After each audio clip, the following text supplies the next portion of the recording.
Assalamualaikum warahmatullahi wabarakatuh. Hai Sobat ATR BPN, semoga sehat selalu dan tetap semangat dimanapun Sobat berada. Nah, sudah kenal belum sama kami nih? Ada istilah tak kenal maka tak sayang. Perkenalkan, saya Rizky dan partner saya Devita. Tentunya dalam acara kesayangan kita, PPSDM Talk. Sudah tahu belum apa sih PPSDM Talk itu? Yang pasti bukan talk-talkan biasa ya. Jadi gini nih, program talk show PPSDM Kementerian ATR BPN yang menjadi salah satu ruang untuk apapun yang berkaitan dengan informasi yang lebih lengkap tentang PPSDM. Wah, keren dong pastinya. Senang sekali rasanya kami dapat menemani Sobat ATR BPN selama 30 menit ke depan. Tentunya dengan topik yang menarik dan bermanfaat buat sobat sekalian. Dan juga narasumber yang expert serta berkompeten di bidangnya. Yuk kita kenalan bareng sama narasumber kita kali ini. Kita sudah kedatangan narasumber yang sangat spesial. Ada Bapak Insinyur Hadi Arnowo, MAPPSC yang menjabat sebagai Widya Ulang deh mas. Ulang deh mas. Beliau adalah Insinyur Hadi Arnowo, MAPPSC yang menjabat sebagai Widya Iswara, ahli media yang akan membahas tentang penulisan ilmiah. Assalamualaikum warahmatullahi Bapak. Bagaimana? Apa kabar Bapak? Waalaikumsalam warahmatullahi wabarakatuh. Sehat, Alhamdulillah, Pak? sehat. Ya, Alhamdulillah. pastinya lah.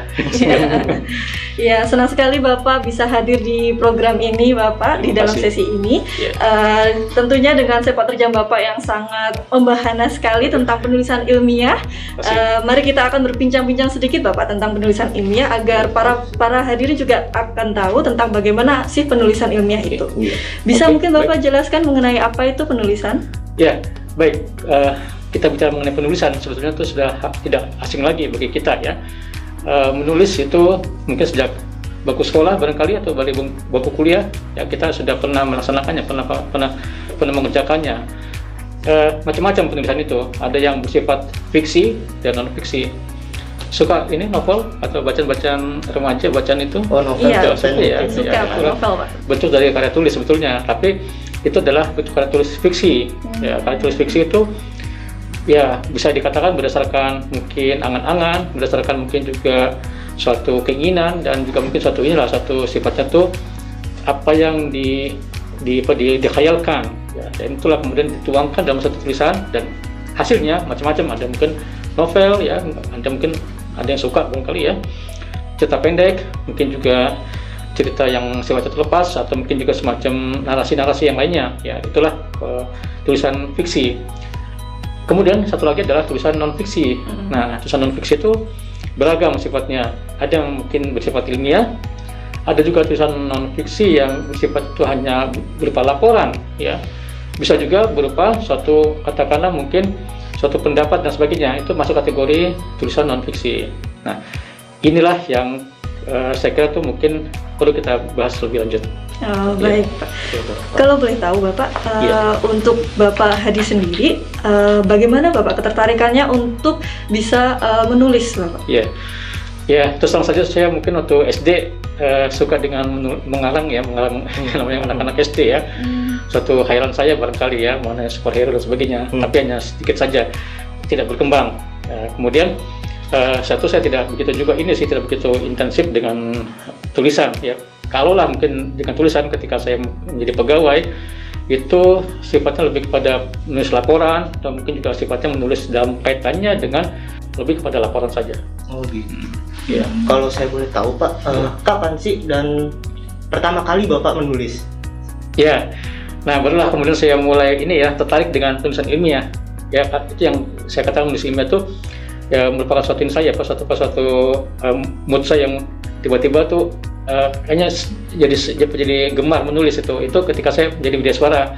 Nah, memang sih di Widya Iswara itu ada ada berbagai kesempatan untuk mendapatkan angka kredit dengan menulis. Nah, disitulah kemudian ada berbagai kesempatan tuh. Saya tuh misalnya menulis modul, ya, kemudian juga saya menulis di jurnal ilmiah, kemudian juga saya beberapa juga menulis di proceeding ilmiah. Nah, itulah yang kemudian menjadi tantangan saya.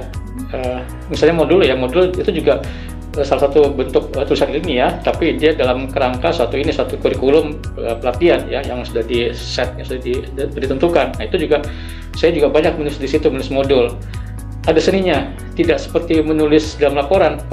Menulis suatu katakanlah mungkin di dalam satu kajian di waktu saya bekerja di struktural ya, itu mungkin lebih kepada prosedural. Tapi kalau di sini menulis modul tuh ada di situ sisi pengetahuannya yang menjadi latar belakang modulnya itu. Kemudian juga ada di situ juga mungkin kaidah-kaidah modul, karena modul itu kan tidak seperti laporan, dia juga harus bisa menyampaikan pengetahuan itu agar bisa dicerna dengan baik oleh si peserta pelatihan itu. Karena itu bahasanya itu juga lebih lentur, dan juga tentunya juga tidak meninggalkan pengetahuan dasarnya itu. Itulah modul. Kemudian saya menulis jurnal ilmiah, itu juga tantangan karena itu merupakan satu bentuk bagaimana menuangkan ide-ide yang berbasiskan saintifik ilmiah, yang tentunya juga ada kaidah-kaidah bagaimana cara menulis di jurnal dan sebagainya. Ketika menulis modul, saya juga dengan enjoy-nya ya, dengan senang hati saya menyelesaikan ya. Kemudian kalau menulis itu kaitannya memang ada ini dalam pelatihan, memang juga ada ini sisi mungkin pengumpulan angka kreditnya ya. Sedangkan untuk menulis ilmiah ke jurnal itu tadi juga saya hanya untuk mengumpulkan angka kredit tadinya tuh ya, hanya ya mungkin saya coba-coba gitu ya lebih banyak, tapi ternyata mungkin sini kok makin enak gitu ya. Saya juga tertantang misalnya di beberapa jurnal saya coba kirim naskah, kemudian juga saya juga pernah juga ditolak, nggak jadi masalah bagi saya sih. Kalau misalnya ditolak pun itu satu introspeksi, apa yang menjadi kekurangan saya itu saya perbaiki dan sebagainya, meningkat, dan saya kemudian saya coba kirim, kemudian diterima, dan dari situlah kemudian saya makin lama sini kok jadi satu sekali menjadi satu kegemaran tersendiri gitu, sehingga saya paling tidak setahun itu ya 2-3 naskah jurnal tuh saya mudah diterima gitu. Keren sekali ya Pak, 3 tahun Bapak bisa sangat produktif sekali. Begini Pak, selama Bapak menulis, ada nggak Pak satu karya Bapak yang benar-benar wah ini tulisan terbaik saya, gitu? Ya, itu sebenarnya sih kalau dibilang yang terbaik saya juga tidak bisa menentukan ya. Yang jelas setiap naskah saya diterima itu bagi saya itu adalah karya terbaik gitu. Saya menghargai bagaimana penilaian dari reviewer, penilaian dari Mitra Bestarinya ya, yang mengoreksi saya. Saya tidak mengatakan pilihan yang terbaik itu yang mana, tapi yang jelas bagi saya itu semuanya adalah baik. Tapi yang paling berkesan ya mungkin ada 1-2 sih ya, ketika mengirimkan naskah ke jurnal ya, tentunya ke jurnal di Litbang dulu namanya, sekarang PPSK. Itu kemudian saya memang sih mendapatkan kritikan ya, mendapatkan masukan. Saya tertantang, kemudian saya coba lagi 3 kali, saya bahkan 3 hari harus mengalami pemeriksaan, tapi saya jalani dengan senang hati dan diterima. Itu satu kepuasan tersendiri. Itu yang kalau tahun kemarin tuh yang saya merasa ini dalam rasa jerih payah itu saya rasakan satu kenikmatan gitu. Mungkin itu saja passionnya Bapak ya, dari segi effortnya, mungkin dari sisi effortnya yang mungkin saya berikan itu kepuasan tertinggi sebagai karya terbaik gitu. Kalau masalah konten tuh relatif sih Mas, itu tergantung dari sudut pandang mana materi yang saya ajukan, yang saya sampaikan itu. Oke. Oh, jadi gitu Pak. Jadi saya pengen tahu nih Pak, bagaimana sih Pak prosesnya untuk bisa tercetuskan ide untuk menulis lalu mengirimkan kontennya, itu bagaimana sih Pak prosesnya? Ya, memang sih kalau untuk proses kreatifnya itu tidak serta-merta muncul gitu saja ya, tapi jelas saya juga berdasarkan mungkin pengamatan dari masalah-masalah yang ada di BPN terutama ya, kemudian juga mungkin ada dari mass media yang mengenai masalah-masalah pertanahan, terus juga peraturan-peraturan yang ada itu ngeblend aja gitu ya, pas kemudian kenapa nggak ini, kenapa nggak itu, ada beberapa tema tuh ya, saya brainstorming gitu. Nah disitulah kemudian saya menyaring, kemudian barulah saya mendapatkan ide utama. Paling tidak saya satu naskah artikel itu saya saya tampilkan 3 ide gitu, dan dari 3 ide kemudian saya peras lagi dapat satu ide yang utama yang saya yakini adalah menjadi tulisan, saya kembangkan. Waduh. Jadi prosesnya ya lumayan lah. Lumayan Gitu. panjang, Iya, Pak. lumayan Iya, panjang ya Pak. Begini Pak, selama Bapak menulis, pastikan itu memiliki awal. Iya. Nah, untuk kita dan teman-teman khususnya di lingkungan ATR BPN ini, Iya. jika ingin memulai menulis, kira-kira dasarnya apa dulu nih Pak? Oh iya. Kalau mau memulai, Like Mas ya. Hah? Mungkin kalau bagi saya sih ya, pertama tuh adalah kita menyiapkan mental dulu, menyiapkan semangat kita gitu ya. Pokoknya saya harus bisa menulis itu dulu, dibangkitkan, kita munculkan itu. Tercetus ide itu, tercetus keinginan itu, baru kemudian kita mencoba membrus masalah ya, mencari masalah yang kita kuasai gitu. Jadi sebaiknya kita jangan ini dulu, jangan so tahu gitu, tapi kita yang kuasai itu. Dari situlah kemudian kita baru mencari masalah-masalah. Nah itu mencari masalahnya itu saya kira tuh ini saja deh, ringan-ringan saja. Kita mungkin dengan menggunakan rumus itu yang 4W 1H ya, 5W1H WNY ya. tahu itu ya, itu bisa jadikan itu juga pemantiknya gitu. Dari situlah kemudian kita bisa kembangkan satu saja satu ide ya, itu jangan dimatikan apapun ya. Kalau misalnya kita punya baik ide juga biarkan saja. Dari situlah kita coba berproses seperti yang tadi saya sampaikan. Itu akhirnya jalan sendiri. Kita kalau memang mempunyai keinginan untuk menulis, itu pasti akan berjalan mengalir sampai pada suatu titik kita coba angkat masalah ini, kembangkan. Nah itu udah jalan seperti itu. Kalau bagi saya sih, jadi bagi sobat muda ya, ATR BPN, saya kata bukan hal yang sulit ya. Kita mencoba, kita niatkan, saya kata sudah awal yang baik, kemudian pasti akan berkembang. Betul. Jadi yang pertama kita siapkan mental dulu, Pak. Iya. Yang kedua kita brainstorming, kita Betul. mulai dari mencari masalah Betul, dengan 5W1H yang sederhana, Iya, lalu iya. kita jangan memilih-milih dulu masalahnya apa. Itu. Ya, kita tulis aja semuanya, baru Iya. akhirnya kita baru ketahuan nih, ini yang mau masalah apa yang mau diangkat, lalu kita kembangkan gitu Sekali. Pak ya. Iya, Gitu. sekali. Mungkin bisa permasalahan yang ada di lingkungan kita dulu saja mungkin Iya, Pak ya, untuk bisa. mengawali. Iya, Jika kita, iya. saya mau menulis nih, saya mau mulai masalah-masalah yang ada di Betul, sekitar betul. kita mungkin Betul, bisa ya Pak ya, ya. bisa diangkat ya. Betul, dan memang di BPN itu kita juga bersyukur karena ya mungkin ini ya, semakin banyak masalah di BPN itu sebetulnya itu semakin potensi untuk dikembangkan menjadi tulisan. Jadi apa saja yang kita temukan di dalam BPN ini itu saya kira itu bantu penulisan ya. Terlepas dari masalah kebijakan, tapi saya kira itu untuk suatu penulisan ilmiah itu sangat potensial sekali. Jadi kita bersyukurlah kita mempunyai banyak sekali ya itu untuk tema-tema yang bisa kita angkat gitu. Ya, jadi dengan banyaknya masalah kita jadi punya Iya, semakin banyak ide saya ya, Pak, langsung gitu jadinya ya. ya Pak.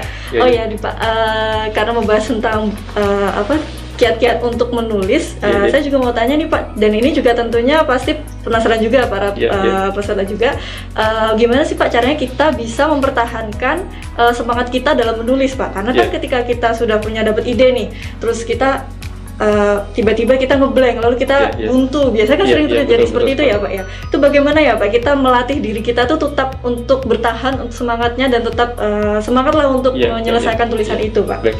Ya di samping juga ini juga sih Mbak, ada tantangan juga masalah pekerjaan ya, terutama buat teman-teman yang sibuk dengan pekerjaan yang sifatnya itu teknis ya, itu juga satu hambatan juga gitu. Kadang-kala kita juga harus tersita waktu gitu. Saya alami juga seperti itu.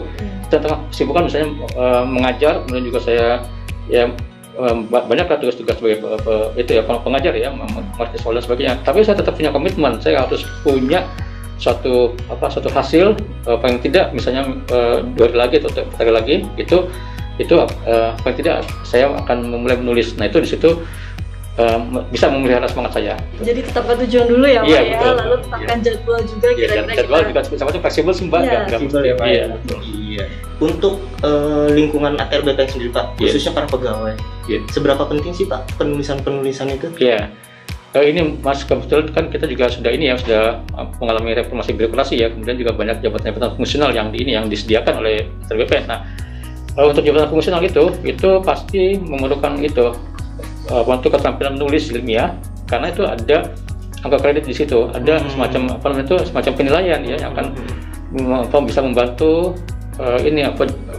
peningkatan jabatan ataupun juga mungkin untuk kenaikan jabatan, pangkat dan sebagainya, itu ini sekali, sangat-sangat berarti sekali. Karena itu Berarti ya, Pak. saya sarankan untuk teman-teman sobat muda ATR BPN ya, itu untuk yang terutama yang di jabatan fungsional, cobalah dan mulailah peduli terhadap ini, bagaimana menulis karya ilmiah gitu. Sedangkan untuk teman-teman yang di jabatan fungsional umum atau jika mungkin pejabat, itu juga suatu hal yang positif saya kira tuh. Jadi bagaimana menuangkan ide-ide itu, kalau sudah terbiasa, itu kita juga akan ini sih akan lebih enak gitu ya dalam menyampaikan suatu pendapat dan sebagainya. Jadi suatu habit yang bagus kita kira kalau untuk dicoba oleh para pejabat ya, pengawas ataupun asosiator, dan juga mungkin jabat fungsional umum, saya kira tuh penting dalam rangka untuk memelihara ini, memelihara mungkin ini kita, pengetahuan kita.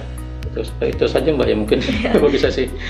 Jadi dengan menulis itu juga sama dengan kita melatih mental dan otak kita, Pak, untuk menuliskan pendapat yang secara sistematis gitu ya, Pak, agar bisa mudah diterima oleh orang lain dan juga bisa bermanfaat juga buat kita ya. Jadi banyak banget ya Pak manfaatnya untuk menulis ini ya, Pak. Jadi ide-ide itu jangan kita pendam saja, Pak. Ya. Kita curahkan dalam bentuk tulisan. Ya, kita share, kita juga ya tentunya juga pasti akan mendapatkan juga apresiasi saya kira tuh ya. Tapi juga saya kira tuh tumbuhkanlah sikap mental untuk menuangkan ide-ide dalam satu tulisan. Wah, luar biasa sekali. Menuangkan sikap mental untuk menuangkan ide dalam tulisan gitu. Baik, Pak. Oke, baik, terima kasih Pak atas jawabannya. Semoga bermanfaat sekali Pak untuk sobat muda semua. Pasti. Dan bisa menginspirasi pastinya. Semoga. Terutama di lingkungan ATR BPN Pak, agar lebih banyak lagi ide-ide yang dituangkan, harus lebih banyak lagi karya-karya yang diciptakan lewat tulisan-tulisan. Oke, itulah tadi perbincangan kita dengan narasumber kita pada hari ini. Tentunya Sobat ATR BPN telah menyimak jawaban yang telah diberikan oleh beliau kan? Semoga apa yang disampaikan oleh beliau dapat menjawab pertanyaan kita semua selama ini dan bermanfaat untuk kita semua. Dan pastinya semoga para viewers sekalian agar bisa mencoba untuk menulis mulai dari sekarang. Terima kasih kepada Bapak Hadi Arnowo sebagai narasumber kita pada hari ini ya, yang telah berkenan hadir dan meluangkan waktu untuk datang di PPSDM Talk. Buat Sobat ATR BPN yang ingin memberikan pertanyaan atau saran atau tanya bahasan topik yang tentang tadi atau request tema, bisa kalian tulis di kolom komentar YouTube ataupun DM Instagram kami. Sudah tahu kan sosial media kita? Yang belum, jangan lupa follow, like, and subscribe sosial media PPSDM Kementerian ATR BPN di bawah ini ya. Akhir kata, saya Rizky dan saya Devita beserta kru yang bertugas pamit undur diri. Mohon maaf jika ada salah-salah kata. Ketemu lagi pada PPSDM Talk sesi selanjutnya. Wassalamualaikum warahmatullahi wabarakatuh. Dadah.